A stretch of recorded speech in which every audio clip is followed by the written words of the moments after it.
Bonjour à tous et bienvenue dans cet espace webinar.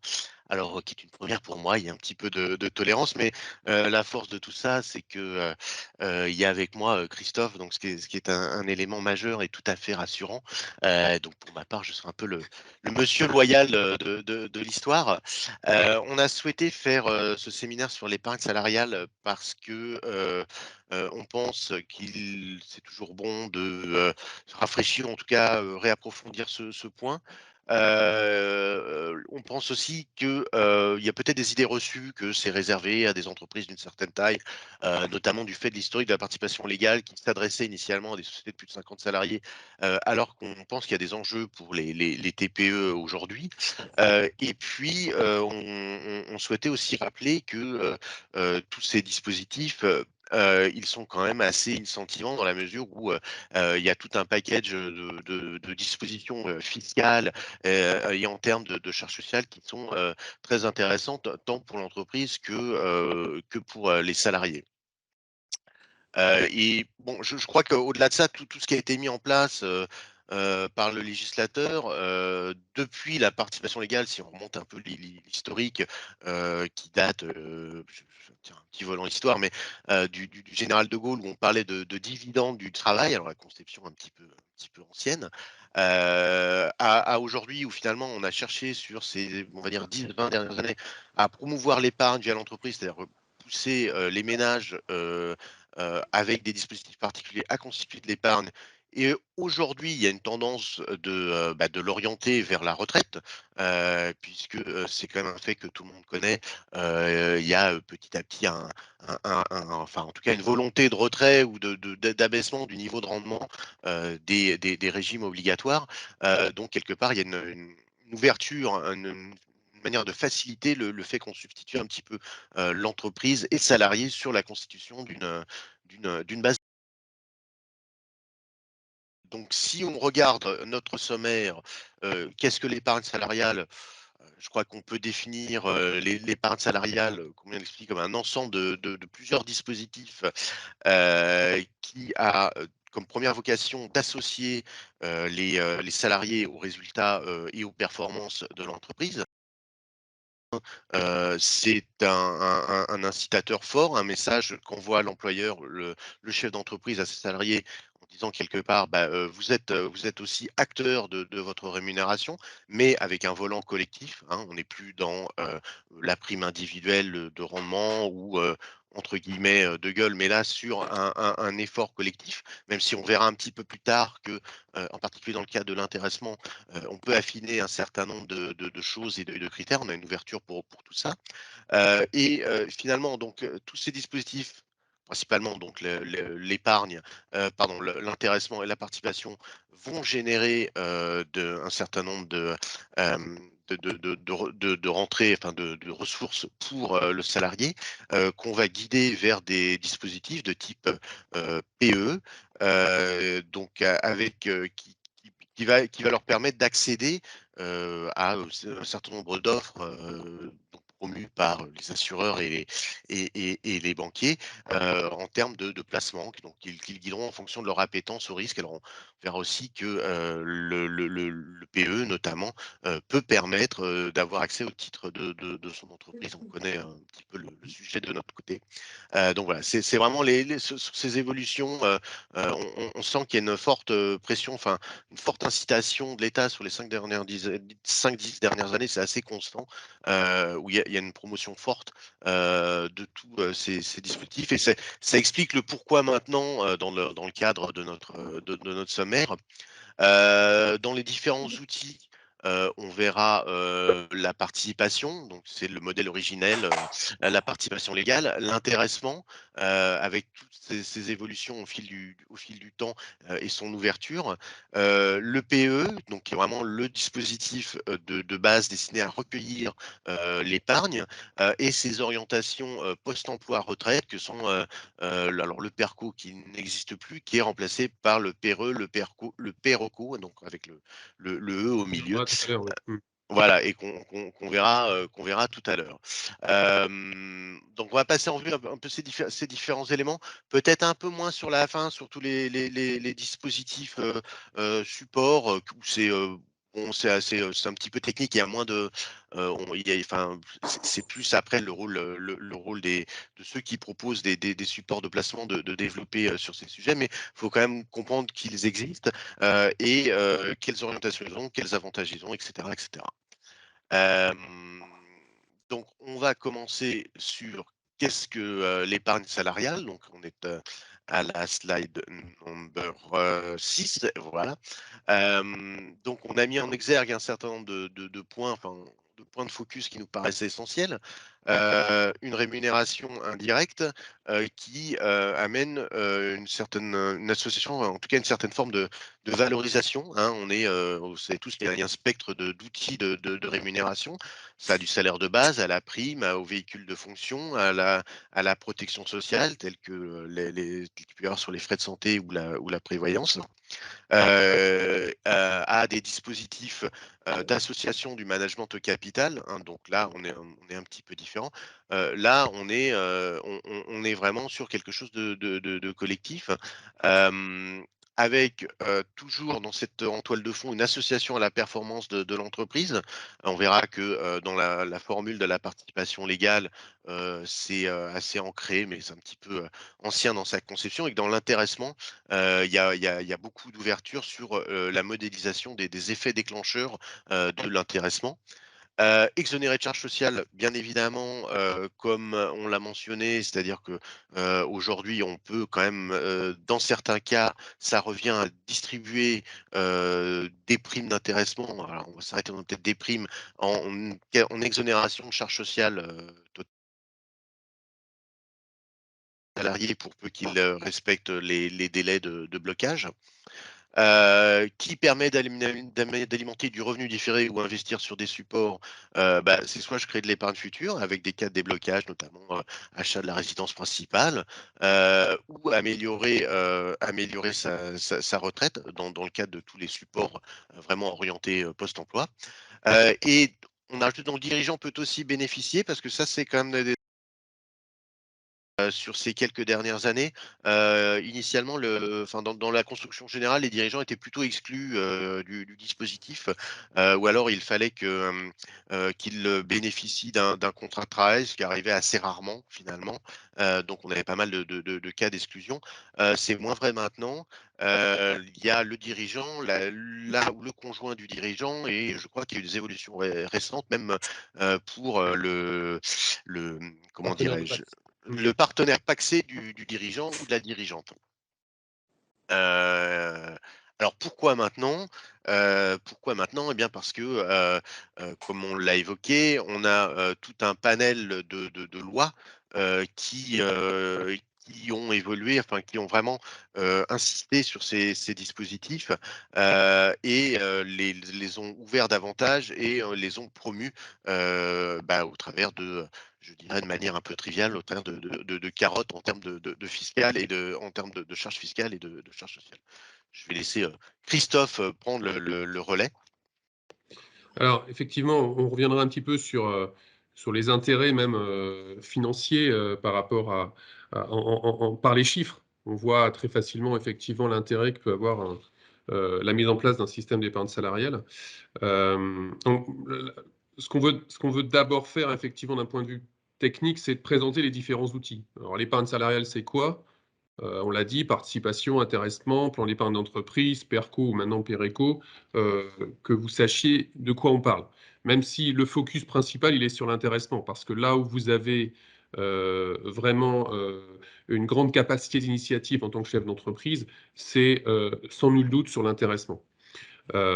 Alors, on parle toujours de la participation dans un premier temps, parce que la participation, effectivement, ça existe, hein. Comme le disait Pierre tout à l'heure, c'est même un dispositif qui est assez ancien, hein, qui date du général de Gaulle, mais qui est assez peu souple finalement. Puisque la participation, alors il y a les entreprises qui y sont soumises, qui sont à plus de 50 salariés, et qui donc une formule de calcul légale qui s'impose à eux, et qui est donc une participation qui se calcule sur le bénéfice. Voilà, en gros, il faut du bénéfice, on fait de la participation, on fait un calcul légal qu'on peut toujours améliorer, bien évidemment, hein. Mais pour les entreprises qui ont plus de 50 salariés, il n'y a pas trop le choix. Par contre, effectivement, on verra que pour ceux qui n'y sont pas soumis, donc ceux qui sont à moins de 50 salariés, il y a un dispositif de participation volontaire qui peut avoir un intérêt. Ah, par contre, il y a... Bonjour.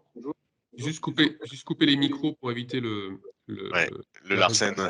Merci. Donc, effectivement, la participation, ça existe. À savoir aussi, comme on n'a pas les effectifs de toutes les entreprises présentes, que lorsqu'on passe le seuil de 50 salariés, il y a aujourd'hui un gel de 5 ans qui existe avant d'être soumis à la participation, gel de 5 ans sur lequel on reviendra, notamment pour bénéficier éventuellement des avantages d'une mise en place de participation volontaire. Mais on ne va pas s'étaler parce que là, c'est un dispositif légal qui s'applique même d'autorité lorsque l'employeur a éventuellement omis de le mettre en place ou de le verser. Oui, alors effectivement, hein, pour compléter un tout petit peu sur, ce calcul, cette formule légale, elle est très figée, dans sa construction. On sait tous on peut souvent avoir des dichotomies entre le bénéfice comptable et le bénéfice fiscal, pour tout un tas de raisons réglementaires. Les 5 de C, c'est finalement le 5, c'est le rendement attendu, par l'actionnaire, sur son investissement, c'est 5 des capitaux propres. Je ne sais pas aujourd'hui, qui attend 5 de rendement sur, une TPE ou une PME qui est plus à risque bien évidemment qu'une société, cotée. Il y a que le S sur VA qui reste, c'est le poids des salaires, dans la création de valeur ajoutée, qui est un agrégat, de compréhension, générale. Alors la participation, en plus, lorsqu'on y est soumis, il y a un forfait social de 20%. Enfin voilà, donc c'est effectivement quelque chose qui s'impose aux entreprises. Là, on n'est pas, bon, la plupart des personnes qui sont là aujourd'hui présentes ne sont pas concernées par l'obligation. Donc malgré tout, c'est un dispositif qui s'applique parce qu'on a vu avec le temps, par les différents dispositifs qui ont été mis en place, qu'on a incité à, pourquoi pas, mettre en place une participation volontaire. Parce que quand on est moins de 50 salariés, qu'on met en place la participation, donc sur la base de la formule de calcul qu'on vient de voir, hein, on est exonéré de forfait social. Ce qui n'est pas neutre, forfait social, c'est 20% des sommes versées. Deuxièmement, effectivement, on s'aperçoit que cette participation volontaire, alors, elle ne peut bénéficier qu'aux dirigeants, mais que pour l'excédent de la formule légale. Donc là, pour les dirigeants, par contre, c'est un peu moins intéressant que l'intéressement, on va y revenir. Et puis, il y a cet effet de seuil, hein, puisque pendant 5 ans, on n'est pas soumis, lorsqu'on franchit le seuil de 50, on n'est pas soumis à la participation légale. Et si on a un accord d'intéressement, on bénéficie de 3 ans supplémentaires avant de devoir passer au régime d'autorité. Donc, bon, il y a effectivement des choses qui ont été mises en place récemment, et notamment par la loi Pacte, pour inciter éventuellement à mettre en place la participation. Mais bon, ce qu'on peut en tirer assez facilement, hein, c'est que malgré tout, la participation reste une vision très légale, assez ancienne, qui n'est pas très souple, parce que là, on n'a pas le choix que de calculer sur le bénéfice, comme le disait Pierre, et dans l'absolu, effectivement, à choisir entre l'intéressement et la participation, autant mettre en place l'intéressement. Mais ce qu'on a voulu aussi mettre en avant, hein, dans nos deux, on va faire du en même temps, il y a comme certains avantages. On l'a dit, participation volontaire, il n'y a pas de forfait social. Et puis, il y a aussi le fait que on puisse cumuler les plafonds. C'est-à-dire que si vous mettez en place de l'intéressement et de la participation, les plafonds dont on va parler, qui sont bien évidemment, il y a des limites hein, à ce qu'on peut verser dans le cadre de l'intéressement, peuvent se cumuler. Donc il peut y avoir un intérêt. Dirigeants, si vous voulez en bénéficier, la participation, ça va être compliqué parce qu'il va falloir faire plus que la formule légale. Donc, c'est plus sur l'intéressement qu'il va falloir se tourner. Et sans doute que si on doit faire un choix entre la participation et l'intéressement, si on doit mettre en place l'un des deux dispositifs, il vaut mieux mettre en place l'intéressement qui est beaucoup plus souple, tant au niveau des critères de calcul et des objectifs à réaliser que quant à, notamment aux bénéfices pour les dirigeants. Petite quand même particularité de la participation volontaire, et ça pour Ouais. l'avoir vécu en direct, c'est qu'on s'aperçoit, vous allez le voir pour l'intéressement, c'est qu'il y a un élément décisif dans l'intéressement, c'est le caractère aléatoire, on va y revenir, qui nécessite de conclure l'accord d'intéressement lors du premier semestre, avant que la première moitié de l'exercice soit écoulée. La participation volontaire, en fait, on s'aperçoit que comme c'est un calcul légal, et que lorsqu'on y est soumis, on doit le mettre en place au plus tard l'année suivant l'exercice au cours duquel on a franchi le seuil, eh bien, on s'aperçoit que si on décide de mettre en place la participation volontaire, et encore une fois, pour l'avoir vécu, on s'aperçoit qu'a priori, il n'y a pas de délai. C'est-à-dire que je pourrais décider en fin d'exercice, alors que mon résultat est très bon, de mettre en place une participation volontaire, bien évidemment sous forme d'accord que je dépose, sans avoir à respecter finalement ce caractère aléatoire, sur la base de la formule légale, on est bien d'accord, voire Ça, améliorée. sachant, Christophe, que on doit certes formaliser un accord, mais on peut tout à fait imaginer un peu in extremis avant la clôture de l'exercice, où comme on a un bon expert comptable, on a une bonne vision du résultat, on recueille l'accord unanime, sinon des trois quarts des salariés, et on dépose l'accord. Enfin, ça peut être un Oui, process un l'accord petit peut peu être très accéléré. simple parce qu'encore une fois, un accord de participation légale, on va dire, il y a pas une rédaction très compliquée. Et puis, bon, mais évidemment, c'est un accord. Donc, qui dit accord des salariés. Et bon, comme vous vous en doutez, les salariés, si on leur dit, bah, écoutez, vous êtes d'accord pour avoir une somme un budget, enfin, pas un budget, mais un résultat prévisionnel à peu près estimé au mois de décembre, et de savoir à peu près ce que ça va donner, selon la formule légale, ce que ça va donner. Si le salarié, on lui dit, bon, bah, écoute, si tu signes là, tu vas avoir tant, je sais pas, je dis n'importe quoi, 1 000 € net de charges et d'impôts, bon, il a tout intérêt à signer. Donc, moi, j'ai jamais vu des salariés qui refusaient de signer un accord d'intéressement ou de participation. Donc, de toute façon, l'accord des salariés est relativement facile à obtenir. Et Oui, ça, parce que c'est que du plus, hein, de toute façon. Donc c'est que du plus. Alors, Christophe le rappellera, ça vient pas remplacer de l'existant, hein. tout à fait. C'est-à-dire que quoi qu'il arrive, c'est du plus puisque c'est la formule légale. Et donc, dans l'absolu, on peut valoriser ça, d'ailleurs, sur une durée déterminée. C'est-à-dire qu'on peut très bien décider de le mettre en place sur un an, voire à durée indéterminée, puis le dénoncer si l'exercice suivant, on ne veut pas distribuer ou on peut même, voilà, on peut prévoir un certain nombre de dispositions. Donc, c'est peut-être un des avantages de la participation volontaire. Principal outil, heu, bon Pierre, je te laisse peut-être présenter la 2e le 2e outil qui est Oui, oui, alors je voulais juste préciser que la jeune fille qui est à droite n'existe pas, hein. C'est un hologramme comme, presque comme Jean-Luc Mélenchon, mais en plus joli, quoi. Enfin, donc si on passe au dispositif suivant qu'on cherchait un petit peu à promouvoir au sortir de notre conclusion sur la participation, c'est plus, l'intéressement, alors qui est complètement, comme, stipulé ici, qui incite les salariés à faire plus pour avoir, plus. Alors il y a tout un package, là aussi d'exonération sociale et fiscale, mais, c'est surtout et on le verra après, il y a une grande ouverture, sur la manière de gérer, les formules de calcul, les planchers, les plafonds. Je crois que sur les modalités de répartition, entre les salariés, on est sur quelque chose d'assez équivalent et ce qui se fait pour la participation. Je suis pas sûr qu'il y ait de véritables novations à ce sujet. Alors, de mémoire, c'est, par rapport à l'effectif ou au poids des rémunérations ou un mix des 2 avec, des proportions un peu mmh. libres. L'idée d'intégrer le temps de présence dans la répartition, de l'effet rémunération, hein. C'est-à-dire qu'en fait, si on fait pas ça, bah, c'est les plus grosses rémunérations qui touchent, la plus grosse partie de l'intéressement. Alors si on est sur le temps de présence, on a un élément qui est pas, discriminant par rapport au salaire dans les modalités de répartition. Tu me corriges, Christophe, si C'est un des éléments quelquefois qui fait un petit peu peur, en matière d'intéressement. C'est alors le point principalement, la critique principale effectivement, de l'intéressement, quand on parle avec les chefs d'entreprise, c'est de dire: «Oui, mais moi l'intéressement ça m'intéresse pas». C'est le cas de le dire, mais parce qu'effectivement je peux pas donner à qui je veux et ce que je veux. Effectivement, je préfère donner et récompenser les salariés, en fonction de leur mérite. Le problème, effectivement, c'est que l'accord d'intéressement tel que défini par la loi, le «mérite» entre guillemets, il est assez restrictif puisque le mérite, en gros, comme tu le disais Pierre, les restrictions, ou la modulation de l'intéressement ne peut se faire que sur le temps de présence ou sur la rémunération. Mais si un salarié a plus performé, bah, la performance individuelle ne sera pas, récompensée dans le cadre de l'intéressement. Alors pour autant, il faut savoir aussi qu'en droit du travail, malgré tout, il y a un principe d'égalité de traitement, d'égalité de rémunération qui fait qu'on ne peut pas non plus donner ce qu'on veut à qui on veut si on n'a pas de critères objectifs.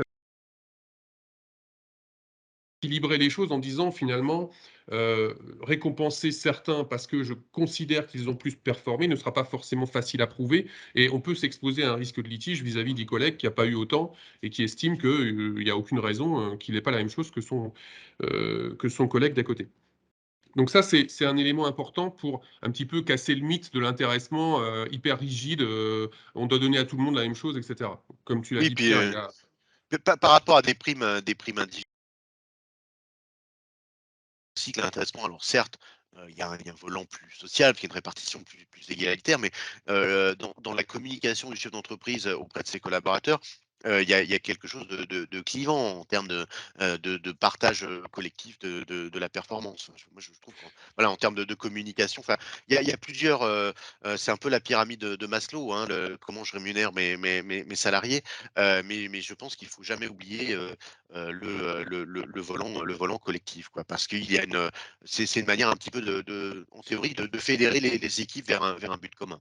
Je pense que ça, c'est un point important et que lorsqu'on l'a mis en place, les entreprises dans lesquelles on l'a mis en place, on peut s'apercevoir effectivement que le rendu, il est dans ce sens-là. C'est-à-dire, rien n'empêche de toute façon de récompenser individuellement des salariés, tu le disais, mais l'aspect collectif, c'est l'aspect, on va dire, et pour l'avoir déjà constaté, bah, le salarié qui fait pas le boulot, il y a de fortes chances de se faire remonter les bretelles par ses collègues parce que, en gros, bah, surtout dans des On va pas petites atteindre les structures, perfs, ouais, c'est ça. ça va se ressentir.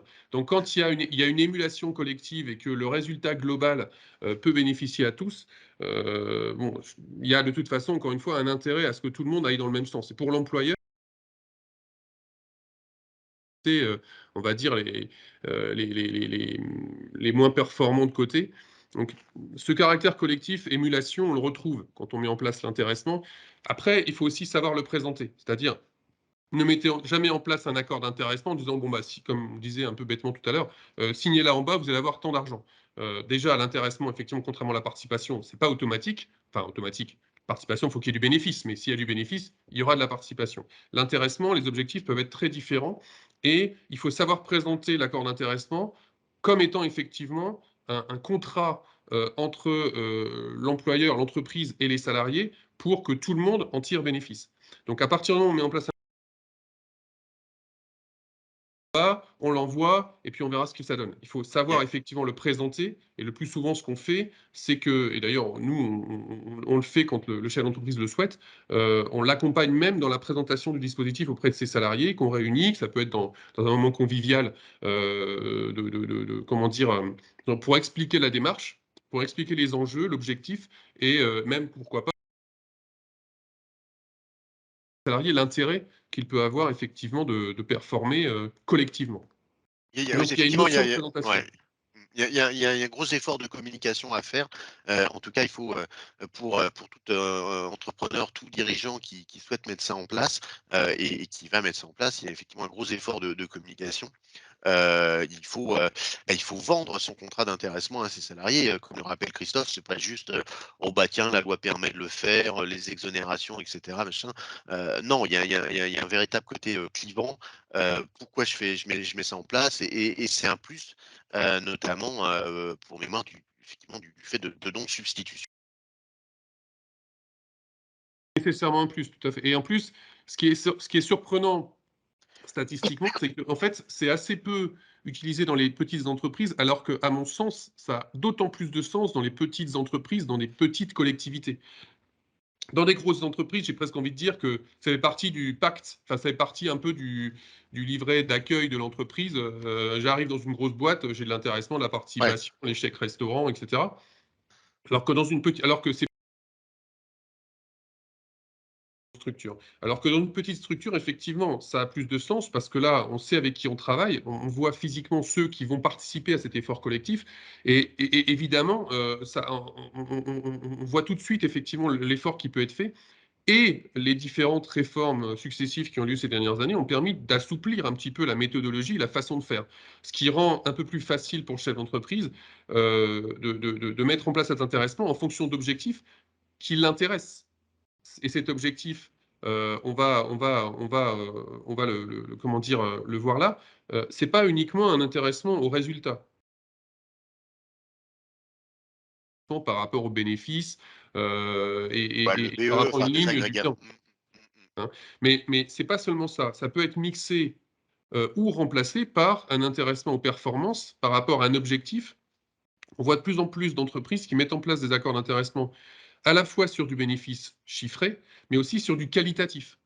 Alors après, c'est toujours la difficulté aussi d'apprécier ce qualitatif pour l'évaluation de l'intéressement, mais on peut fixer des objectifs qui ne sont pas uniquement, parce qu'en fait, l'intéressement n'est pas lié uniquement à un bénéfice, mais à une amélioration des performances. Donc à l'amélioration d'un résultat, c'est autant sur des éléments quantitatifs que sur des éléments qualitatifs. Donc, vous pouvez le construire, vous, en fonction des objectifs de l'entreprise, et en fonction, effectivement, de ce qui va inciter les salariés à se dépasser. C'est l'intérêt, effectivement, des primes qui vont être versées en bout de course et qui ne sont pas négligeables, puisque soumises, exonérées de charges sociales et qui peuvent être exonérées d'impôts. Et je pense que alors, tu me corrigeras Christophe, mais je pense qu'on peut tout à fait associer la mise en place d'un contrat d'intéressement, qui a une durée, limitée avant d'être conduit, à un contrat d'objectifs sur plusieurs années. C'est-à-dire qu'en fait, Mmh. on va assigner à l'entreprise des objectifs de performance, de développement, mais qui peuvent être aussi, qualitatifs, et on va mettre en ligne ce contrat d'objectifs avec le contrat d'intéressement. Je pense que c'est En cas de contrôle, parce que bien évidemment, il y a des exonérations liées à tout ça, ce qu'il faut prouver, c'est qu'on a des éléments objectifs sur lesquels on se fonde pour calculer l'intéressement qui va être ensuite distribué aux salariés. Et, Et et- des éléments peut-être réalistes aussi, c'est-à-dire que je ne peux pas dire voilà j'ai 100 de chiffre d'affaires, Mmh. l'intéressement vous l'aurez que quand je serai passé à 250. Il faut peut-être, on est peut-être plutôt dans l'ordre d'idée de dire bah, j'ai 100, si je fais 130, j'ai un seuil de déclenchement de l'intéressement. Ou bien là on Voilà. peut mettre un petit peu ce qu'on Sachant souhaite. qu'il faudra toujours lier, quand on parle de chiffre d'affaires, à du résultat, parce que il ne faut jamais faire un intéressement sur un chiffre d'affaires, puisqu'on peut avoir un très bon chiffre d'affaires ou une amélioration. Encore une fois, effectivement, il faut lier différents critères, mais en tout état de cause, effectivement, on peut fixer plusieurs critères de déclenchement. Il peut y avoir l'intéressement qui peut être versé en fonction des. Moi, j'ai déjà fait des accords d'intéressement avec une partie qui est en fonction excédent brut d'exploitation, un autre, ouais, et en fait, ben, on perçoit une partie de l'intéressement uniquement si chacun des objectifs ne sont pas remplis. On pourrait même prévoir que tous les objectifs doivent être remplis pour que cet intéressement soit versé. On pourrait prévoir une majoration si tous les objectifs sont remplis. Donc c'est assez souple et effectivement, vous pouvez le construire avec des plafonnements, bien évidemment, parce que l'administration sociale et fiscale ont quand même fixé des plafonds, mais des plafonds relativement élevés. On peut plus facilement effectivement faire un peu ce qu'on veut. Et, heu, et, et Ouais, ouais, Christophe, moi j'ai un exemple, on peut tout à fait imaginer, par exemple, dans une société d'une certaine taille qui a notamment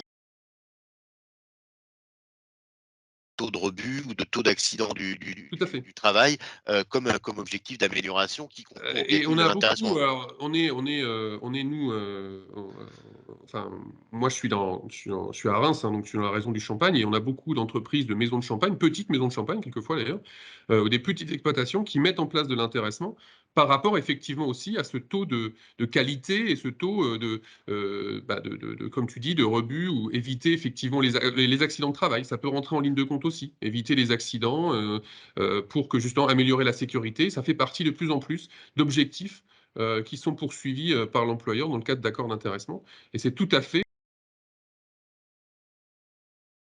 apporté comme un apport intéressant, Pierre, c'est que on l'a mis en bas de la diapo là, qui est actuellement à l'écran. Ça peut aussi varier selon les établissements, les unités de travail ou les services. C'est-à-dire qu'on peut fixer des objectifs différents selon effectivement, selon les unités de travail. Donc le côté rebut, par exemple, ne va pas être le même objectif que, par exemple, pour le service administratif, qui va avoir un objectif différent. Donc on peut moduler selon les unités de travail, pas selon les catégories professionnelles, attention, hein, on ne peut pas Ouais. différencier selon les catégories professionnelles, mais on peut moduler selon les unités de travail avec des objectifs qui sont différents, parce qu'on peut avoir dans une entreprise une unité non productive, entre guillemets, mais sorte en termes quantitatifs. Mais tout ça pour vous dire, parce qu'effectivement, on pourrait rentrer dans le détail, tout ça pour vous dire que c'est constructible et c'est adaptable même aux différents échelons et services de votre entreprise. Donc, il y a quand même une construction sur le bénéfice, alors qu'il y a énormément d'outils qu'on peut utiliser et qui justement nécessitent un peu de technicité pour rédiger correctement l'accord d'intéressement et le suivre. Parce que, encore une fois, nous, on peut vous accompagner sur la rédaction de l'accord, mais après, il y a tout ce qui va avec, c'est-à-dire tout ce qui suit. C'est-à-dire les calculs, les évaluations, les documents qu'il faut remettre aux salariés, etc. Il y a quand même un minimum d'administratif à respecter Et par la puis, suite. attention surtout à des modalités de calcul qui soient bien explicites, qui n'ouvrent voie à aucune Oui, contestation par la suite, hein. C'est-à-dire qu'on puisse recouper avec des éléments clairs, palpables, qu'on ne se oui, retrouve pas avec des interprétations. Ça, il y a rien de pire, hein. et puis dès le départ, si on ne présente pas les choses correctement aux salariés, ils ne vont rien comprendre. Donc il faut quand même qu'ils comprennent l'objectif clair vis-à-vis de ses salariés pour leur faire comprendre quel est l'objectif de manière claire avec des schémas qu'on peut très facilement démocratiser ou en tout cas rendre accessibles et compréhensifs. Alors, Christophe, moi j'aurais aimé approfondir un point que tu avais évoqué, sur ces services ou unités de travail. Alors, Mmh, dans ces cas-là, je m'imagine, j'ai une unité de production, une unité commerciale, une unité, comptable et financière dans mon entreprise. Alors il y en a une, à laquelle je servis un objectif, de rendement ou d'accident du travail. Bien évidemment, mon unité commerciale, je regarde l'évolution du carnet de commandes et puis, par exemple, mon service comptable et financier, je lui donne comme objectif d'améliorer mmh, le des comptes. Donc dans ces cas-là, je vais avoir une mesure qualitative pour chacun de ces services, donc il y a une mesure mmh, mmh, d'objectif, mmh. pour chacun de ces services. Est-ce que dès lors, on considérera toujours une enveloppe globale d'intéressement ou quelque part, je vais être amené à considérer des sous-enveloppes d'intéressement, allouées à ces objectifs? Je peux avoir les 2. En fait, je peux très bien, et c'est des choses qu'on a déjà mis en place, des sous-enveloppes avec des objectifs propres à leur service. Et puis pourquoi pas, effectivement, une enveloppe qui soit commune à tous les services, qui soit par exemple plus facilement sur un critère qui soit commun à tout le monde, notamment le D'accord. résultat, hein.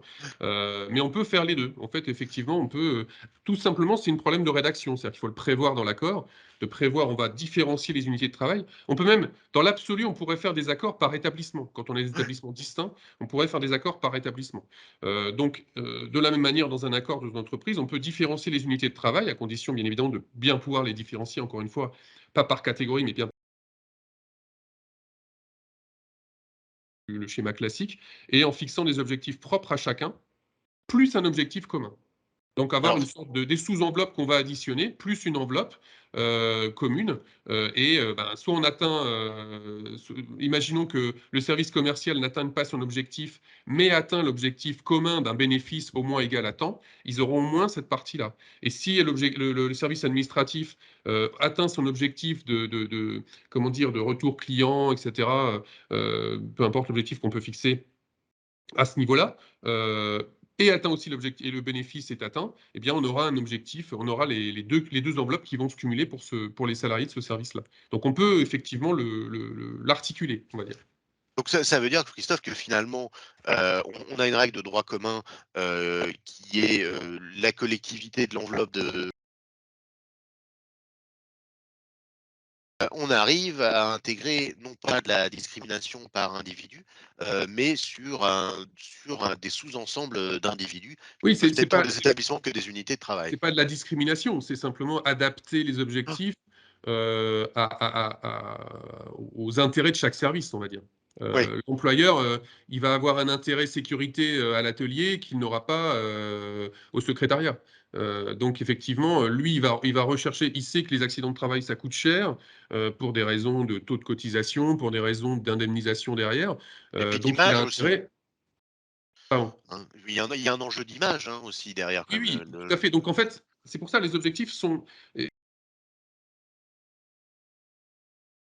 éléments objectifs qui ne sont pas que le bénéfice, que le résultat, mais sur une amélioration de performance qui peut être de tous les enjeux. Alors, il n'y a pas, encore une fois, cette notion de discrimination, mais en tout cas une notion d'adapter les objectifs à chaque service pour que chaque service se sente concerné. Encore une fois, parce que s'il n'y a que le bénéfice, bah, le service administratif, ils vont vous dire, de toute façon, moi, qu'est-ce que j'y peux au bénéfice, je ne peux pas faire grand-chose, je fais mon boulot, mais ce n'est pas moi qui produis. Donc, je ne peux rien faire si le service commercial ne fait pas son boulot, j'aurais beau faire bien mon travail, je n'aurai rien au bout. Donc, si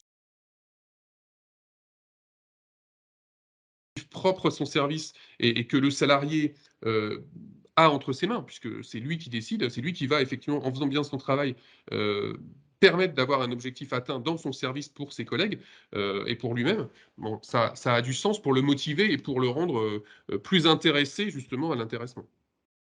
Très bien. Tout à fait. Alors, oui, Christophe, petit vas-y. focus quand même, hein, sur les chiffres, je dirais en valeur, sur les plafonds de l'intéressement. Conséquent.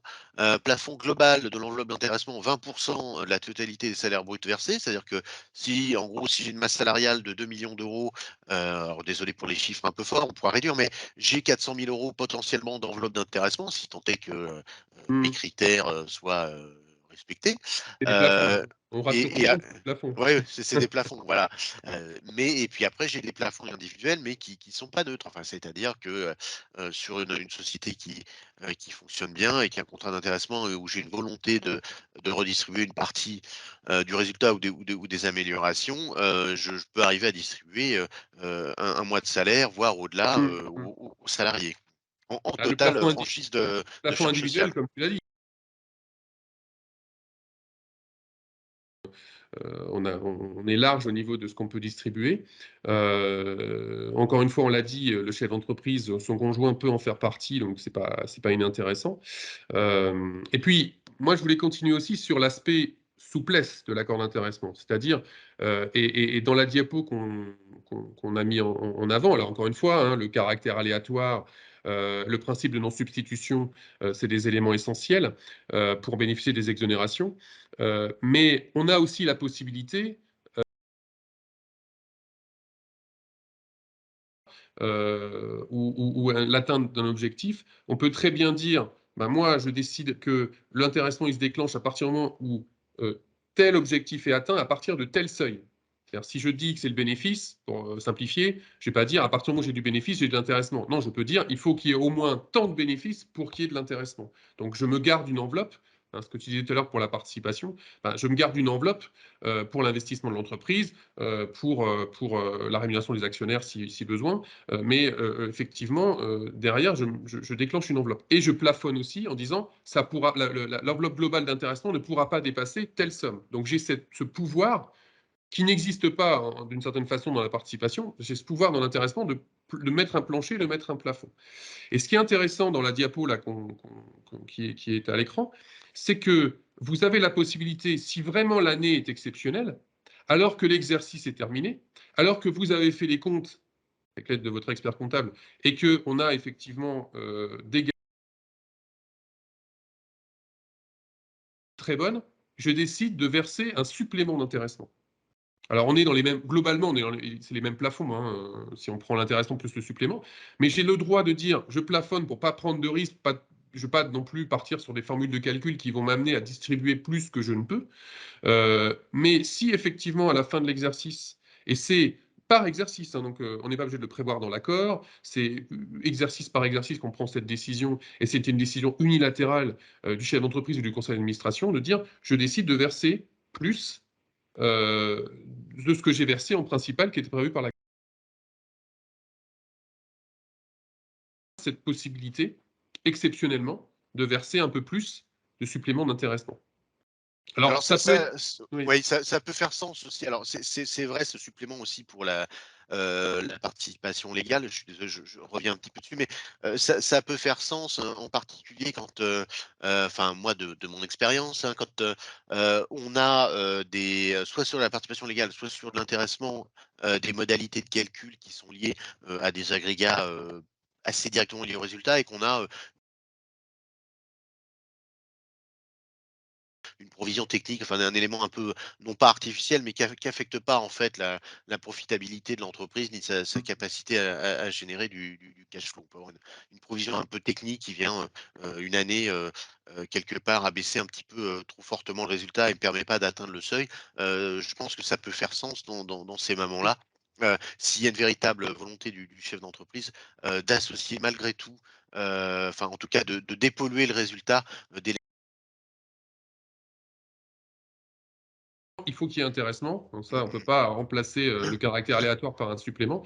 Et à partir du moment où il y a de l'intéressement, comme tu le disais, il peut être inférieur à ce que finalement l'année a pu donner. C'est-à-dire que les objectifs sont atteints, mais les critères qu'on a pu utiliser ne sont pas suffisants pour récompenser, heu, suffisamment les salariés, et on peut, utiliser ce critère. Alors soyons, si on veut être critique, bon, le problème du supplément, c'est que c'est un peu toujours la même chose, hein. Quand on commence à verser un supplément, les salariés s'habituent à avoir un supplément, Ouais, et ouais. après on pourrait très bien après le réclamer les années d'après. Mais on peut, encore une fois, quand on verse un supplément, il faut l'expliquer. C'est-à-dire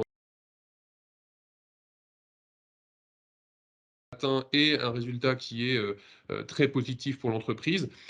Ça peut être aussi lié à, des circonstances, particulières, à un contexte particulier, et en l'expliquant, ça sera plus facile de dire: «Voilà, c'est un supplément cette année, ça n'a pas vocation à se produire tous les ans», considérant effectivement que, c'est une situation exceptionnelle. Mais ça peut permettre, encore une fois, de partager un peu plus, le résultat avec les salariés par rapport à l'effort qu'ils ont pu faire.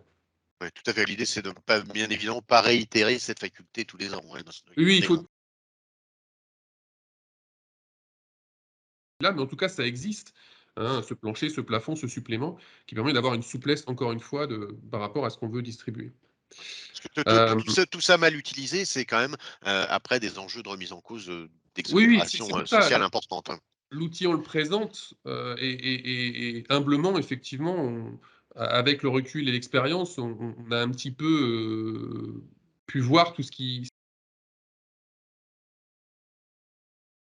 type d'outil. Heu Dernier volant, parce que j'ai presque envie de dire, à chaque fois qu'on passe une diapo et qu'on présente un élément légal, de l'intéressement, il y a à chaque fois une souplesse supplémentaire. Et là, c'est dans les modalités de conclusion. Jusqu'à maintenant, les modalités de conclusion, c'était relativement rigide. C'était un accord sur 3 ans, et il n'y avait pas le choix, quoi, en gros, hein. Permis, à la fois pour ceux qui souhaitent mettre en place l'intéressement la première fois et qui ont moins de 11 salariés, je pense que c'est, pas mal de nos des participants de ce webinaire. On peut le Et mettre puis en place par décision c'est un peu le unilatérale. tissu économique français aussi, hein, bon. Tout à fait, et c'est effectivement un fort, un fort enjeu. Donc on peut le mettre en place par décision unilatérale. Donc on n'a même pas besoin de passer par la case accord des. Ça ne veut pas dire qu'il ne faut pas le présenter aux salariés, l'expliquer, parce que comme on le disait tout à l'heure, il faut que l'intéressement, ça ait du sens, et pour que ça ait du sens, les salariés sont bien évidemment la cheville ouvrière de la réussite de cet accord d'intéressement. Donc il faut l'expliquer, mais disons que c'est déjà plus facile de le mettre en place par décision unilatérale plutôt qu'un accord, même si, les clauses obligatoires sont les mêmes, hein. Mais effectivement, on peut décider unilatéralement de le mettre en place, donc. Et puis l'autre intérêt majeur, c'est de pouvoir faire désormais un accord d'intéressement sur, 1, de 1 à 3 ans, hein. Et donc effectivement, 1 à 3 ans, c'est effectivement extrêmement important, de pouvoir sur 1 an. Bah, de ce fait-là, effectivement, on peut tout à fait imaginer, qu'on puisse tester, on va dire, pendant 1 an, de voir comment ça se passe, et puis si ça se passe bien, de l'élargir ou de le refaire sur 3 ans, sur 2 ans. En tout état de cause, il y a un peu plus de souplesse sur la durée de l'accord d'intéressement. De la même Ça, c'est manière, pour les entreprises de moins de 11 salariés, hein, Christophe, cette, alors, pas pour tout le monde. Mais effectivement, désormais, c'est effectivement pour tout le monde qu'on peut mettre en place un accord d'intéressement, sur 1 à 3 ans. Donc ça, c'est aussi un positif. Alors il faut savoir que si on le fait sur 3 ans, ça n'empêche pas de faire un avenant à la fin de la première année pour dire: «Je modifie, certains critères ou la formule de calcul», hein, bien évidemment.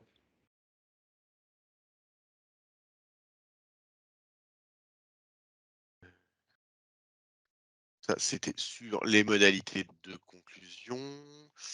Hem, Alors, par contre, Pierre, je m'excuse, hein, j'ai un petit souci technique, c'est que j'ai un problème de batterie sur mon ordinateur. Donc, d'accord, je vais juste laisser prendre le relais et je vais aller chercher je m'excuse, hein, c'est d'accord. vraiment pas. Et je vais juste brancher mon ordinateur.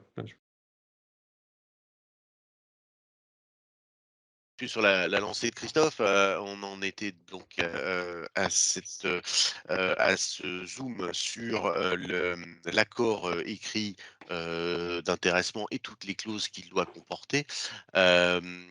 Donc c'est essentiel d'un système Bon, c'est d'information bien du revu. personnel et de vérification des modalités des c'est bien évidemment important que, le personnel perçoive bien l'information, à ce sujet, et que, on puisse, comment dirais-je? Amener, des éléments de vérification là-dessus. Oui, disons que là, c'est vraiment très formaliste, hein. C'est-à-dire que malgré tout, il ne faut pas oublier que c'est un acte juridique, l'accord d'intéressement, et que, on doit y faire figurer un certain nombre de mentions obligatoires. Voilà. Le risque de ne pas faire un accord d'intéressement correct, c'est de se faire retoquer par l'administration du travail, se faire retoquer par l'URSSAF, qui forcément, bien évidemment, les administrations sont pas carrés. Et puis le risque aussi, c'est vis-à-vis des salariés, puisqu'il y a un risque au droit du travail si l'accord d'intéressement n'est pas bien ficelé, ben, et que l'administration vous retoque, les salariés diront bah, moi je suis désolé, je signais un accord, je veux en bénéficier, et dans ce cas-là, de devoir reverser des sommes qui sont soumises à charge. Donc tout l'intérêt, malgré tout, de respecter la législation et de faire l'accord correctement avec tout ce qui doit y figurer. Et à jour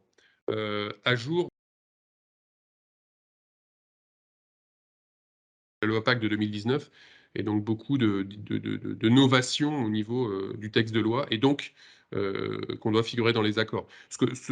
Pour la petite anecdote, hein, ce dont on s'aperçoit, c'est qu'on a beaucoup d'entreprises qui ont mis en place des accords d'intéressement et qui ont, quelquefois, quand ils nous les soumettent pour vérification, on s'aperçoit qu'ils ont repris en gros le texte. Mais sauf que le texte d'il y a 3 ans, c'était C'est avant plus la le loi bon. Pacte et il est plus à jour, quoi. Donc voilà et bien évidemment, ça peut, remettre en cause les exonérations sociales et fiscales qui y sont attachées. D'où l'intérêt effectivement de bien rédiger l'accord. Trompeur et parfois lourd de conséquences puisque les textes ne sont plus les mêmes, la législation a évolué donc bon, on évite ce genre de choses. Petit lien avec un autre point, sur, comment l'ouverture de l'enveloppe d'intéressement aux dirigeants. Il semble qu'il suffit d'avoir un salarié, alors ce sont les modalités qui sont exposées ici, Mmh. mais on imagine, la TPE avec, monsieur, madame, et puis un salarié ou monsieur, un salarié, enfin peu importe et donc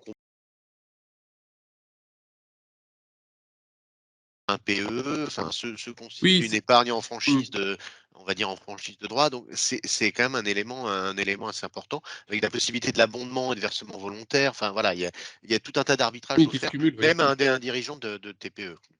Bah, c'est un dispositif effectivement qui est intéressant. C'est-à-dire que bon, il faut le prévoir dans l'accord, mais travail, monsieur est dirigeant ou madame est dirigeante, monsieur ou madame effectivement est salarié dans l'entreprise, éventuellement, les enfants travaillent, avec les parents, entreprise familiale. Donc bien tout le monde effectivement, à partir du moment où on a un salarié, peut bénéficier de cet accord d'intéressement avec les plafonds qu'on a fixés, hein,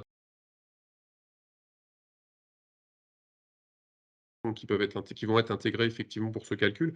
Donc c'est des profils qui fonctionnent bien pour exonérer de charges et défiscaliser. Donc, comme tu l'as dit, c'est pas seulement l'accord d'intéressement, c'est aussi le plan d'épargne d'entreprise et l'abondement qu'on peut y. Bah, là aussi, il y a un caractère collectif qui fait qu'on ne peut pas différencier l'abondement selon les catégories professionnelles ou selon les personnes. Mais quand on fonctionne en confiance avec, comment dire, en famille, ben, effectivement, c'est moins difficile de mettre en place un abondement maximal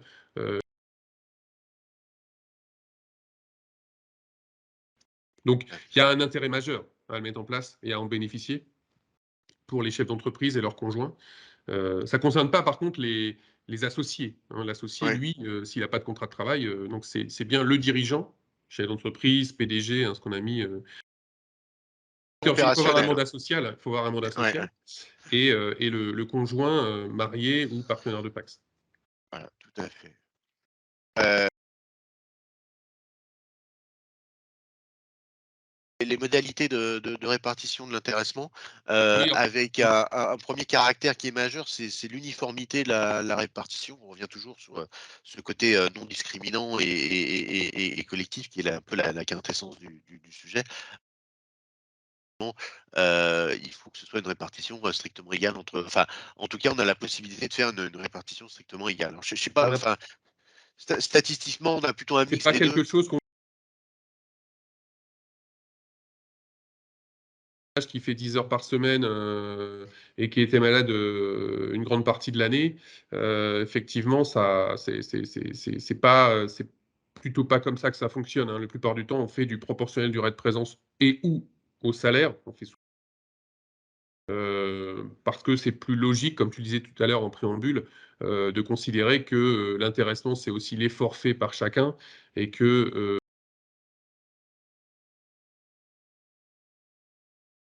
il a pas été malade. Ben, que lui, bénéficie d'un intéressement à plein, plutôt que celui qui, est entré, qui n'a fait que 3 mois dans l'exercice, ou qui a été, une partie du alors je dis malade, malheureusement, c'est souvent pas de sa faute, quelqu'un qui est régulièrement en retard ou qui, n'est pas forcément très assidu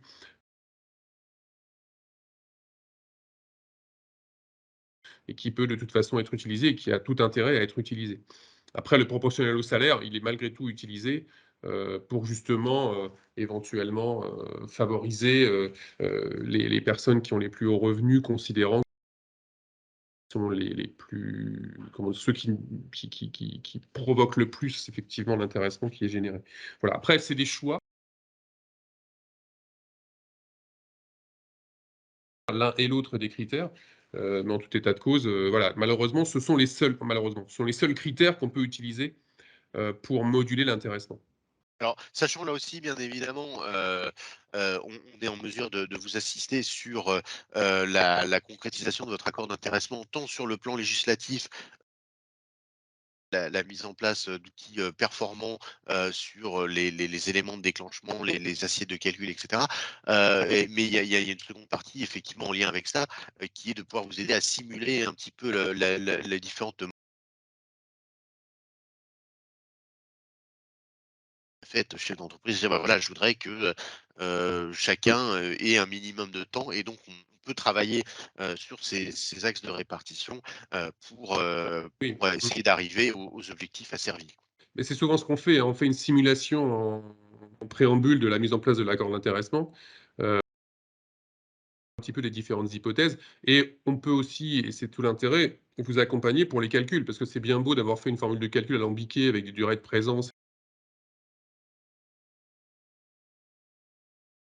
ce qui n'est pas toujours simple, donc de manière à ce que cette application et cette répartition soient appliquées, justement entre les salariés et faciles à expliquer pour que chacun comprenne ce dont il va bénéficier. Et puis, J'ai comme on l'a mis, hein, il y a aussi des règles légales sur, je disais tout effectivement, il aura moins que les autres si on prend la durée de présence. Par contre, l'accident de travail, tout ce qui est assimilé à travail effectif, par contre, ne peut pas être, réduit à la maternité, où on a intégré, également la mise en quarantaine depuis le Covid ou en activité partielle. Par contre, celui qui est oui, malade, accident de trajet, congé paternité, lui, le congé paternité, on peut toujours en discuter, mais lui, pourra, oui, alors c'est vrai aussi pour le congé parental, hein. Par contre là, oui, parce il que y a c'est pas il assimilé en y a une fait, suspension du contrat de travail, enfin je sais pas voilà, comment, c'est pas il y assimilé a au travail effectif pour les périodes de présence et ce qui ne l'est pas. Alors bien évidemment, il y a tellement de temps différents en droit du travail qu'on ne peut pas tout lister, mais on a bien listé ceux qui étaient pris en compte, c'est-à-dire maternité, adoption, congé de deuil, période de suspension en cas d'accident de travail, maladie professionnelle, mise en quarantaine, activité partielle. Par contre, accident de trajet, congé professionnel, congé parental, bien, parce qu'il y a des congés parentaux à temps. Mais bien évidemment, quand on dit amputer l'enveloppe, bah, en fait, l'enveloppe, simplement, c'est réparti sur les autres, en fait, puisqu'on a une enveloppe globale, et bien évidemment, c'est la répartition, c'est les autres qui bénéficieront de ce que n'a pas bénéficié celui qui a été absent. Donc c'est là qu'il y a un calcul dans l'affaire qui n'est pas si simple. J'ai une question, mais alors je le vois pas Alors moi, je n'ai pas dans les le questions, et alors j'ai vu passer une question très Heu, brièvement, mais je n'ai pas les questions. ouais, je crois que c'était sur la répartition. Je sais pas si on a Si je capacité,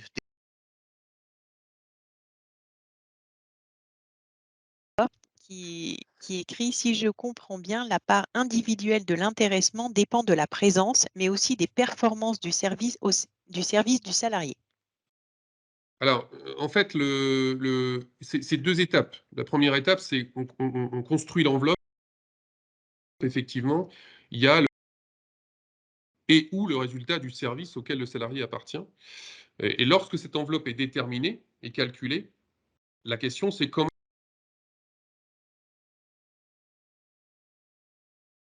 et puis l'enveloppe de la répartition. Et ensuite, effectivement, je répartis cette enveloppe. Comme on l'a dit tout à l'heure, il peut y avoir une sous-enveloppe et une enveloppe globale. Donc, bien évidemment, si j'ai mis des critères de répartition, ben, ces critères de répartition peuvent aussi, hein, qu'il y a entre les salariés dans une unité de travail.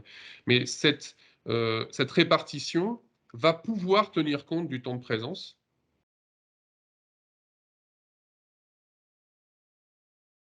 D'utiliser un de ces critères, on peut très bien verser la même chose à tout le monde. Ça, c'est tout à fait possible. Donc, en fait, c'est encore une fois un raisonnement en 2 étapes. Je fabrique l'intéressement, l'enveloppe et les éventuelles sous-enveloppes entre les salariés. Je ne sais pas si ça répond bien à votre question. n'hésitez pas à prendre la parole, hein, monsieur. Oui, oui, ça répond à ma question.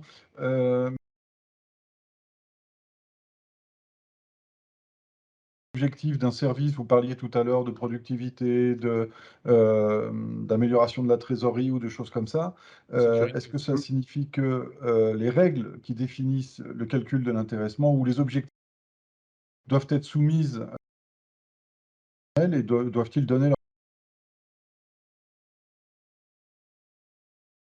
Va être divisé en plusieurs parties. Et donc, dans l'accord d'intéressement, il y aura chaque service qui sera visé. Donc, l'accord étant global, si on a passé brièvement, mais si vous l'avez, si vous avez CSE, si vous n'avez pas de CSE, c'est les 2 tiers du personnel, ou si vous êtes moins de 11. En place unilatérale, ça vous puisque si vous êtes moins de 11, vous pouvez le mettre en place. Vous devez passer par la majorité des 2 tiers ou le CSE. Bien évidemment, c'est l'accord global qui est soumis. Et dans l'accord global, il y aura toutes les sous-parties. Donc j'ai envie de dire, imaginons qu'un service, il y ait 3 personnes et votre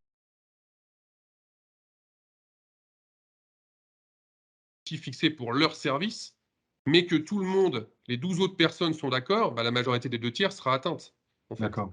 Il y a un caractère collectif qui est évidemment, je suis si les salariés qui est poursuivi pour leur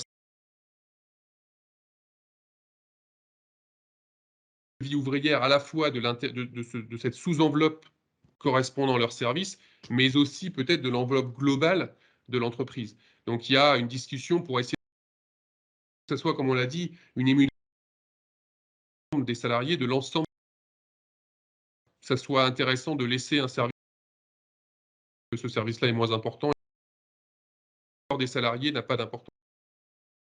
Productif, en termes de employeur. Mais ça reste et qui est conclu, même si dans l'accord, il y a des divisions par unité de travail ou par service. D'accord. Merci. Par contre, quand on a des établissements distincts, on peut faire des accords d'établissement. Ça, c'est possible. OK. Merci bien. Et nous, merci de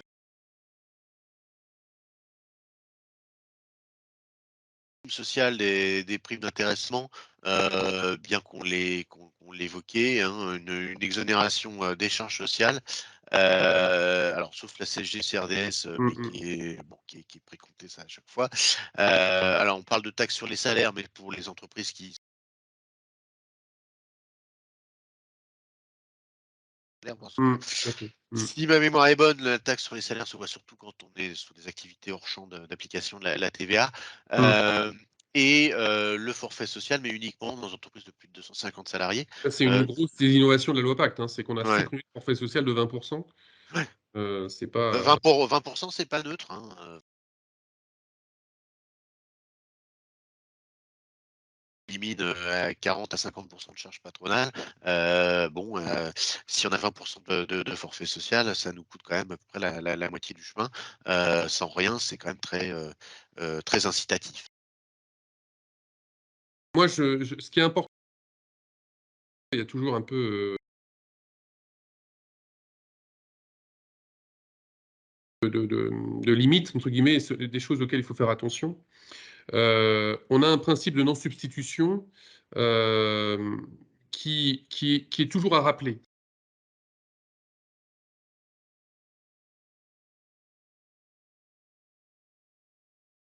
Un élément de salaire existant par l'intéressement. Ça veut dire quoi? Ça veut dire que je ne dois pas profiter d'un effet d'aubaine. Les exonérations sont accordées à partir des recettes de l'État ou les recettes.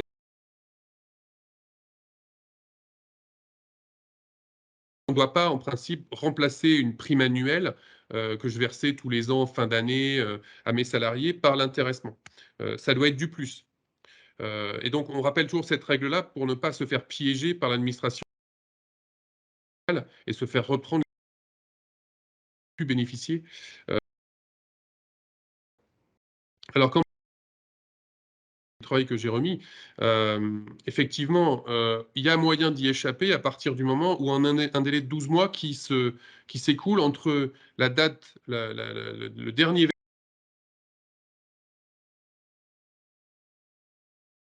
accord d'intéressement.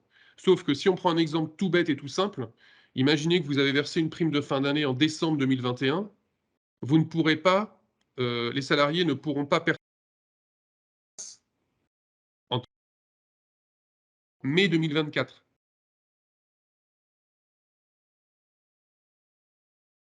Annuel en décembre 2021, dernier versement, je ne la verse pas en décembre 2022, je mets en place l'intéressement, je ne peux le mettre en place que 12 mois après, donc au 1er janvier 2023, hypothèse d'un exercice année civile.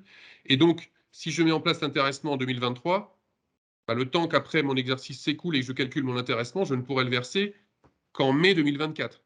Donc, la difficulté de contourner ce principe de non-substitution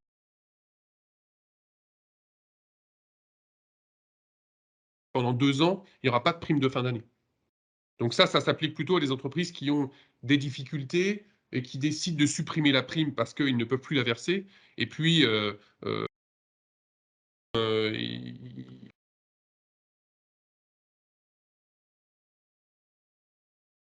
effectivement, on peut verser de nouveau l'intéressement. Donc attention à ce principe parce que c'est un principe fondamental, de même que le caractère aléatoire du bénéfice des exonérations.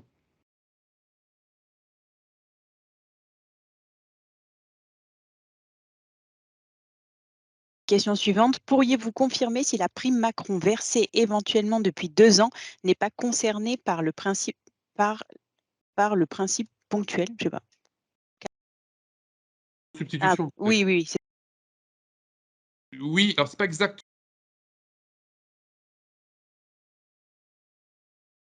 Beaucoup moins clair en fait au niveau du texte. En plus, c'est les primes qui ont été versées sur la base de lois ponctuelles. Et les différentes questions-réponses qui ont été édictées suite au versement des différents droits, si je ne m'abuse,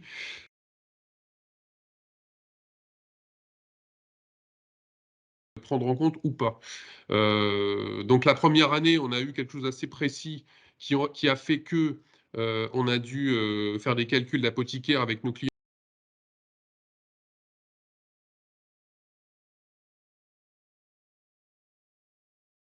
remplacés par la prime Macron. Mais en tout cas, le problème, c'est qu'aujourd'hui, on n'a pas eu de recul, on n'a pas de retour de contrôle URSSAF sur ces points-là. Donc, on ne sait pas trop s'il y aura... Alors, d'après ce qui est prévu dans les questions-réponses, c'est que si jamais ils constatent qu'il y a une anomalie par rapport à ça, il y a en leur disant les primes, nous, on considère verser là les exonérations sur la prime Macron. Donc, il y a un moyen de s'en sortir ou de se défendre, en tout cas. Ce n'est pas automatique, la remise en cause des exonérations. Mais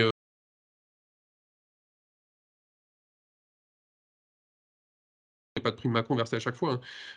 Mais en tout cas de redressement sur les primes Macron. Aujourd'hui, je n'ai pas l'impression que, objectivement, l'URSSAF va être très regardant là-dessus. Au contraire de ce qu'ils le sont en matière d'intéressement et de principe. Ce principe existe aussi.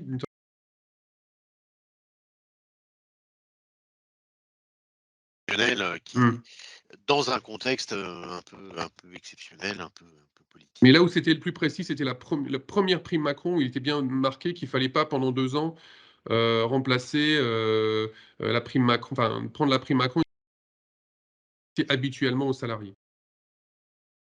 Donc, si l'entreprise, exceptionnellement,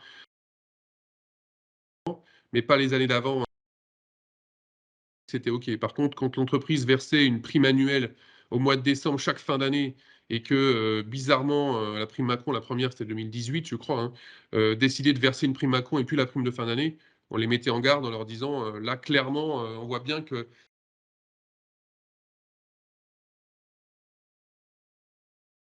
Donc, voilà. Sachant aussi qu'il n'y avait pas de montant, c'est-à-dire qu'on prenait ce qui était redressé, était éventuellement... c'était toujours la situation, je verse une prime Macron, une prime annuelle tous les ans, je verse une prime Macron de 1 000 €, là, la substitution,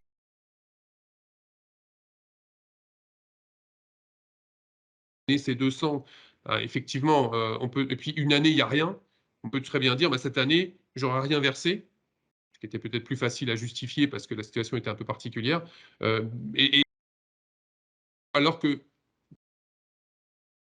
ou en tout cas, verser quasiment. Donc là où il fallait vraiment de la prime et du montant,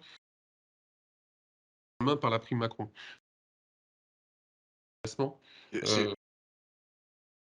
À avoir entre ces primes, ce délai de viduité, la mise en place d'un intéressement. Voilà, il y a un enjeu aussi du dirigeant en termes de communication et d'introduction du sujet sur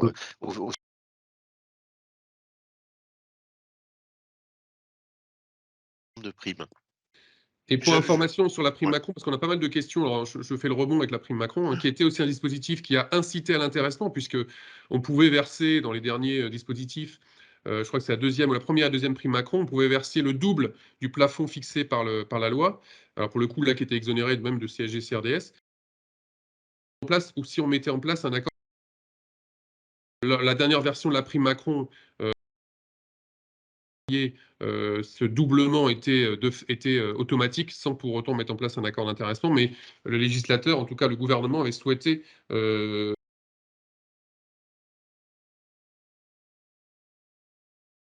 dire que la prime Macron qui était ponctuelle.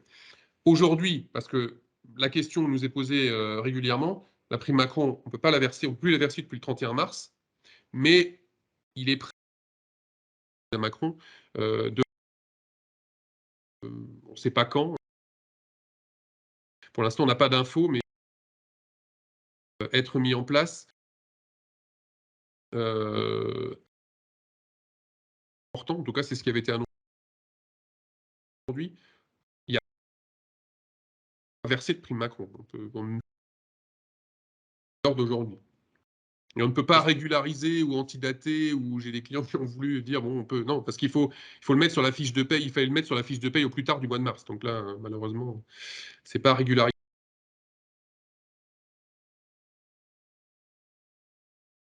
rythme des slides, je vois l'heure qui tourne, aussi inénarrable que tu es.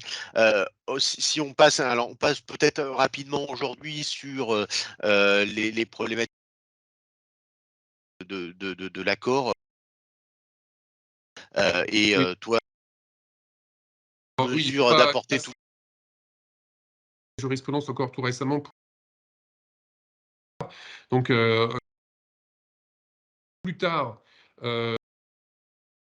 du 6e mois de l'exercice, du premier exercice concerné, donc si un exercice année civile, je dois signer au plus tard le 30 juin, et pour le dépôt, c'est au 15 juillet et pas plus tard. Alors j'ai presque envie de dire, on est entre nous, hein, qu'on peut toujours antidater la date du 30 juin, parce que les salariés y ont tout intérêt, même si on est le 1er juillet, on met le 30 juin, personne c'est fait sur une plateforme électronique, et ça, il faut être très vigilant sur le remplissage à comprendre d'y passer des réformes de la loi Pacte, c'est la sécuriser quand on dépose de l'accord. Là maintenant, effectivement, il y a un double contrôle par l'administration du travail le premier mois, puis par l'URSSAF, et si effectivement il n'y a pas de retour,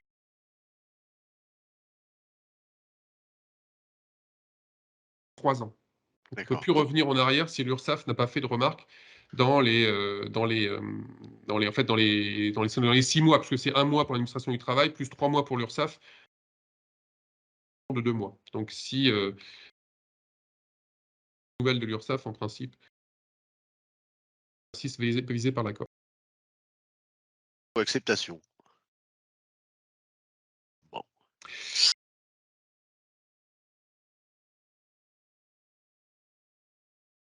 Conclusion dépôt, on a dit. Date de versement au plus tard à le dernier jour du 5e mois qui suit la clôture de l'exercice concerné. Donc ça veut dire exercice année civile.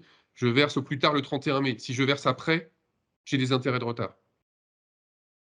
Ça s'anticipe. Plus de 30 000 euros. Alors, j'ai jamais vu plus de 30 000 euros 30 000 euros d'intéressement, mais pourquoi pas. Et surtout un élément important, la possibilité de mettre en place de manière unilatérale dans les entreprises de moins de 11 salariés. Hein. Donc on simplifie un petit peu le processus d'adoption qui peut paraître un peu contraignant à certains avec cette faculté de décision unilatérale. Alors, sauf pour les intéressements de projet. Christophe, quelque chose à ajouter par rapport à ça, mais... Après, encore une fois, c'est l'élément principal de ce webinaire malgré tout. Hein. L'intéressement, c'est la clé finalement qui permet le plus de souplesse et qui vous permet le plus d'initiative par rapport à ce que vous souhaitez mettre en place et adapter à votre entreprise. Ça, c'est évident. C'est sûr que voilà, il y a quelques limites, il y a quelques frontières en termes de construction de l'accord, mais il y a quand même une grande liberté, donc ça laisse la place à pas mal de potentialités en fonction de vos objectifs. Tout un tas d'éléments qui peuvent rentrer en ligne de compte. Alors, associé à ça,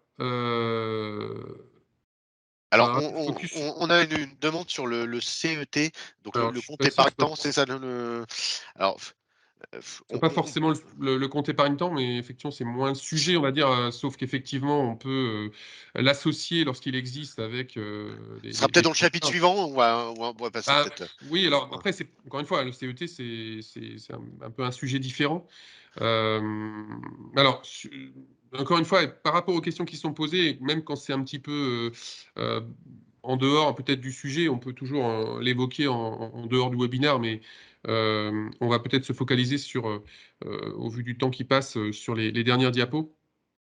Bon, oui, là, ça va être un peu plus rapide hein, sur le plan d'épargne salariale, mais le plan d'épargne salariale, en fait, et en particulier le plan d'épargne d'entreprise, il n'y a pas d'obligation de l'associer à l'intéressement, mais il y a un intérêt de le faire. Pourquoi? Parce que les sommes qui sont versées au titre de l'intéressement sont exonérées de charges sociales, sont déductibles effectivement du bénéfice imposable de la société, mais pour que le salarié puisse bénéficier d'exonération d'impôt sur ces sommes-là, il faut pouvoir le placer sur un plan d'épargne d'entreprise. Donc effectivement, il y a tout un intérêt à le mettre en place. Là aussi, on l'a dit, le dirigeant et son conjoint peuvent en bénéficier. Donc, pour aller vite sur le plan d'épargne d'entreprise, il faut un règlement de plan qui est conclu Ouais. sur les mêmes Alors, modalités. Ouais. Rappelez peut-être de manière générique, Christophe, en fait, hein, le plan d'épargne d'entreprise, le PE, c'est le réceptacle des sommes qu'on va générer au titre de l'intéressement et de la participation. Hein. Donc, Tout à fait. concrètement, c'est le cadre légal. Le PE, dans les faits, c'est en général, je signe un contrat avec une filiale d'une banque la filiale spécialisée dans l'épargne salariale, qui va me proposer un certain nombre de produits avec une appétence plus ou moins forte au risque pour que mes salariés puissent placer de l'épargne. Alors l'intérêt, c'est qu'on pourra revenir plus tard ou dans un autre webinaire là-dessus, mais c'est qu'on mutualise des encours. Hein. C'est-à-dire quand moi je vais à la banque, je suis tout seul, j'ai 2000 € à placer, bon, c'est pas fou. Par contre, si on est 2000 à placer 2000 €, bah, la banque elle est plus intéressée, elle va me donner accès peut-être à des produits un peu plus performants.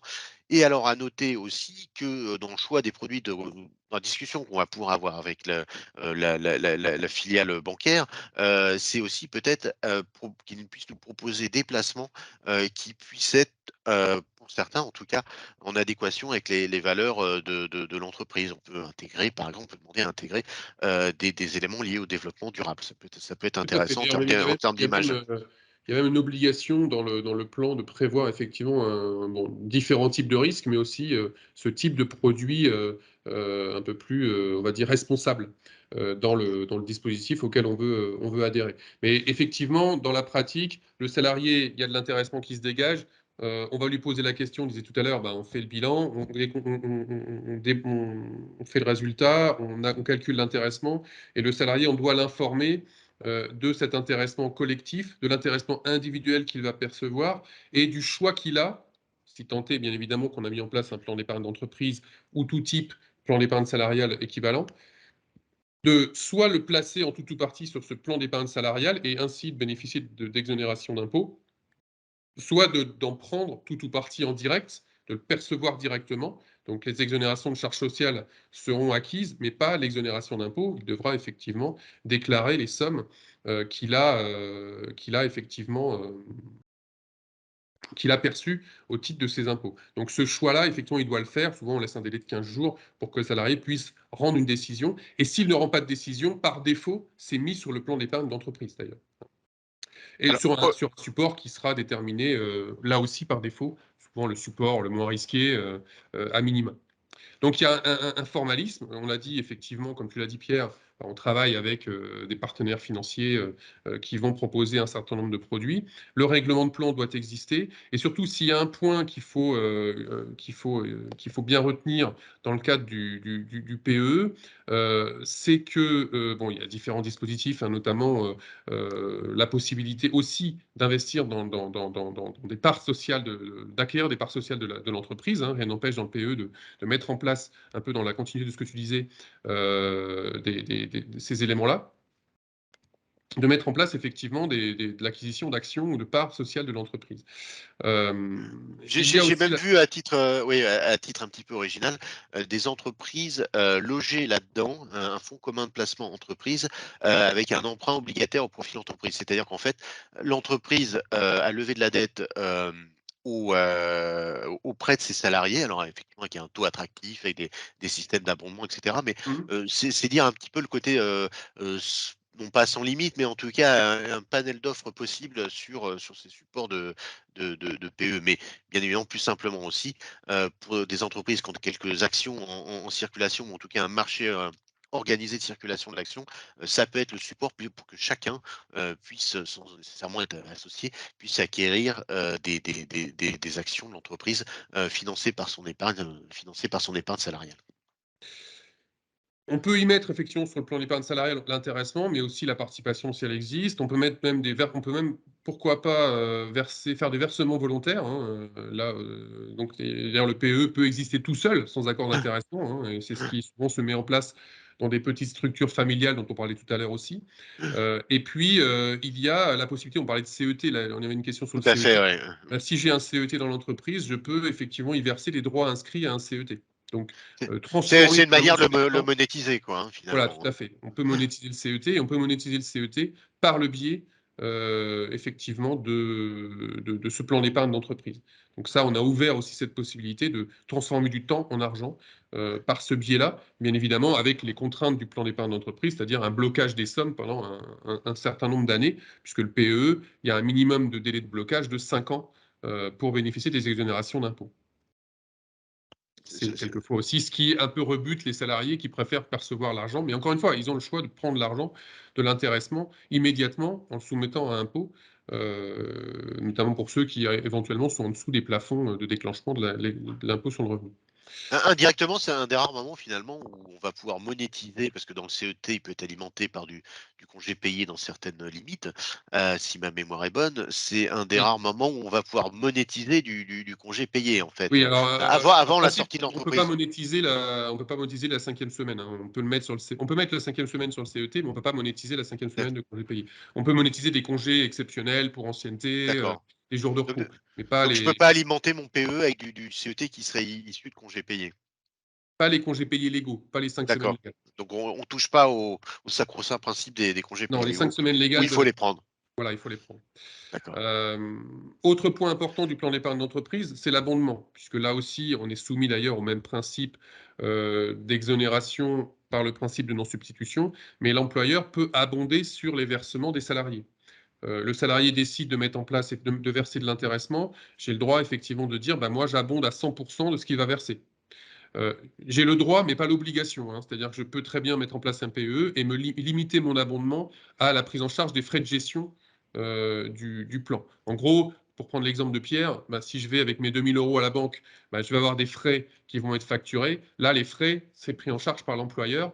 Et en plus, l'employeur peut éventuellement décider de verser un supplément à ce que j'aurais décidé de mettre sur mon plan d'épargne d'entreprise, avec une possibilité de modulation, c'est-à-dire de dire, bah, si par exemple je veux mettre dans mon PE la possibilité d'acheter des titres de l'entreprise, de moduler en mettant un abondement uniquement si j'achète des parts de l'entreprise, pour inciter les salariés à investir dans la société, par exemple.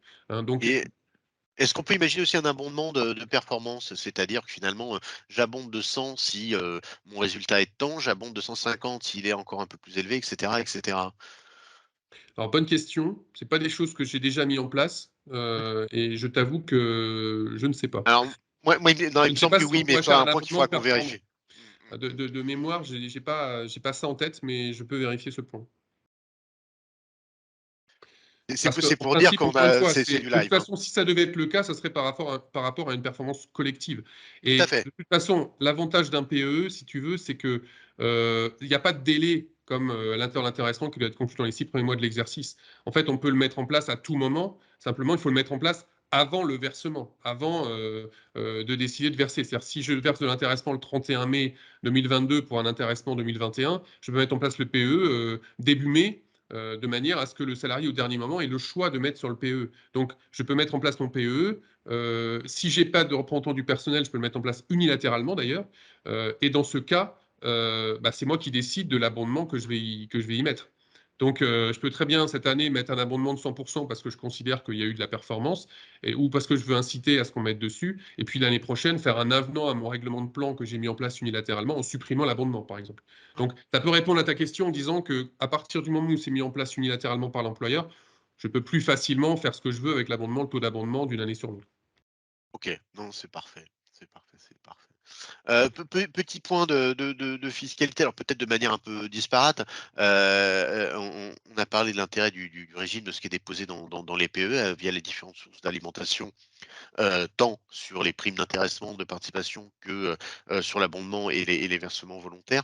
Il y a alors peut-être aussi sauf si je me trompe, il y a quand même une fiscalité des plus-values, en tout cas des gains que vous allez générer sur les produits sur lesquels vous allez orienter vos placements. C'est-à-dire qu'il y aura une exonération d'IRPP, mais on va quand même prendre à la sortie les prélèvements sociaux sur les gains générés, hein. C'est-à-dire que si je mets 100 sur une ligne d'OPCVM et que j'en sors 150 à la fin, aujourd'hui, ma plus-value de 50, elle n'est pas taxée. Enfin, même si je suis en motif de sortie au-delà des 5 ans, je me prendrai bien évidemment pas d'IRPP, mais je prendrai les 17,2 de prélèvements sociaux. Mais qui seront prélevés à la source, on va dire. Oui, qui sont prélevés à la source, ouais. Oui, je toucherai le net, hein, bien évidemment. Ok. Oui, il y a toujours un retour de manivelle à un moment donné. Ouais. C'est jamais totalement gratuit. Donc après, effectivement, on passe rapidement, hein, le fonctionnement du PE, je disais, il y a un blocage de 5 ans des sommes pour bénéficier des exonérations d'impôts, mais on a un certain nombre de cas de déblocage qui permet aux salariés, par exemple, d'avoir un intérêt de verser sur le PE pour bénéficier de l'exonération d'impôts parce qu'il sait qu'il va acheter sa maison d'ici 1 an ou qu'il va se marier ou qu'il va effectivement comment dire, avoir un enfant. Donc, c'est aussi des cas qui permettent de débloquer les sommes avant ce délai de 5 ans et bénéficier de l'exonération d'impôts relativement facilement. Donc ça s'anticipe, mais c'est le choix du salarié. En principe, en tant qu'employeur, vous n'avez pas comment dire, d'incitation. Enfin, vous pouvez faire l'incitation sur la modulation de l'abondement, mais après, le salarié, il prend la somme ou il le verse sur le PE, c'est son choix à lui. Alors, petit point un peu triste, mais je crois que dans les exceptions à l'indisponibilité, on a rajouté récemment les violences conjugales. C'est un point à vérifier, mais Il me semblait que c'était dedans. alors, je ne vois pas. Si c'est Bon. pas le cas, J'espère que ça concerne personne, bien évidemment, hein, mais c'était. effectivement, Ça va un peu dans le sens ajouté, mais de. ça en fait partie, oui, tout à Un peu dans le sens, je viens de voir ça, là, un peu dans le sens fait. de l'histoire, même si. Tout à fait. Même si on vous souhaite tous, bien évidemment, de ne pas avoir à mettre en avant ce point. Ah, bien évidemment, tous les cas de déblocage ne sont pas des cas de déblocage heureux, hein, parce qu'il y a aussi le décès, l'invalidité ou la situation de surendettement. Donc, bien évidemment, c'est pas toujours des situations très faciles, mais qui peuvent permettre d'avoir un soulagement financier. Un petit focus juste sur le cas du PE lorsque le salarié quitte l'entreprise, souvent une question qui nous est posée. Bien évidemment, le PE, en fait, si vous avez des sommes sur un PE, le salarié peut les laisser dessus. Simplement, quand il quitte l'entreprise, il ne peut plus alimenter le PE et bien évidemment ne peut plus bénéficier de l'abondement éventuel de l'employeur. Et bien évidemment, après, il y a des possibilités de transfert. C'est-à-dire, si je vais dans une autre entreprise, je peux faire transférer les sommes que j'avais sur mon PE de mon ancien employeur sur le PE ou le PERCO, PERECO de mon nouvel employeur. Ça demeure finalement un dispositif de placement, hein, finalement. Après. Tout à fait. Mais on peut le laisser dessus. On peut le laisser dessus. Mais on ne peut plus mettre dessus. Si je reste dans l'entreprise, on a le choix de laisser sur son PE. Ce n'est pas perdu parce que je quitte l'entreprise. C'est un cas de déblocage. Mais je peux très bien dire, c'est des produits qui sont performants. Moi, je laisse mes sommes dessus, même si je ne peux plus bénéficier de l'abondement ou en verser, je les récupérerai quand j'en aurai besoin. Il y a toujours cette possibilité de transfert sur le PE du nouvel employeur pour simplifier aussi. Alors, régime fiscal, régime social, c'est le même régime que l'intéressement, hein. En gros, effectivement, sauf pour le forfait social, c'est pour les moins de 50 qu'il y a une exonération de forfait social.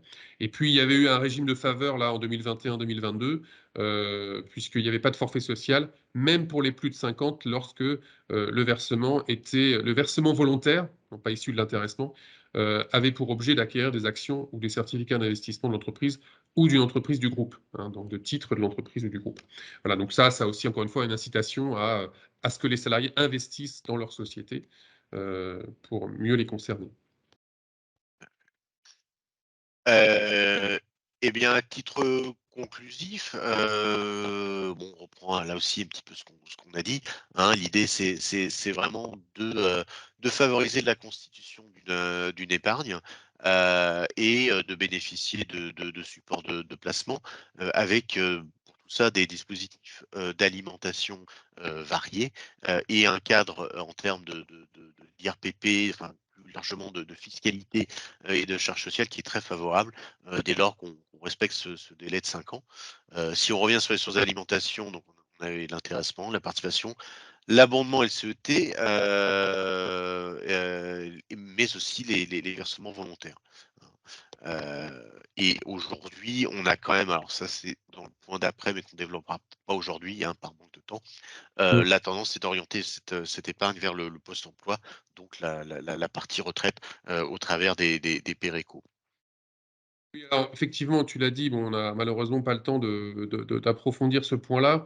Le PERCO n'existe plus, mais même si les PERCO existants sont toujours en vigueur, on ne peut plus en mettre en place. Mais juste pour résumer ce que tu viens de dire sur la possibilité aujourd'hui d'épargner retraite, effectivement, par le biais de l'intéressement, en tout cas de l'épargne salariale, de pouvoir verser sur des plans d'épargne retraite. Il y a un tableau simplement qui est dans le support, qui est intéressant, qui est celui-là, en fait, qui présente un petit peu tout ce qui existe aujourd'hui en matière de dispositifs d'épargne retraite.